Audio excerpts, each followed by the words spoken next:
Welcome to our channel. Today we how to set up Supabase auth for your no-code app, full guide step by step clearly. To set up Supabase authentication for your no-code app, first, navigate to the Supabase website. Create a new account or log in to your existing Supabase account. Once logged in, click on the New Project button. Fill in your project details, including the name and password.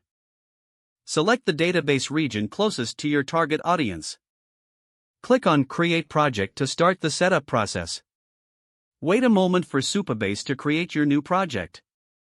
Once the project is created, go to the Authentication section in the sidebar. In the Authentication section, click on the Settings tab. Here, you'll find options for email, social login, and other settings. Enable email sign-in by toggling the switch to the right. You can customize the email templates if needed. Now, navigate to the API section from the sidebar. Copy your project's API URL and anon key from this section. Next, open your no-code development platform.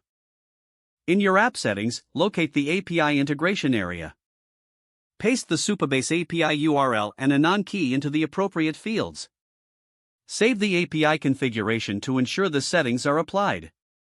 Go back to the Supabase dashboard and click on Users in the Authentication section. Test the authentication by creating a new user using the email sign-up option. Use your no-code platform's components to create sign-in and sign-up forms. Connect these forms to the Supabase Authentication API. Once your forms are set up, test landing on your app's homepage after a successful login. Return to the Supabase dashboard to check if the new user appears in the users list. Adjust the authentication settings as needed for additional security measures. Consider implementing features like password recovery and email verification. Deploy your no-code app and monitor the authentication flow for any issues. Congratulations, you now have Supabase authentication set up for your no-code app. Don't forget to like this video and subscribe to our channel for more step-by-step tech guides.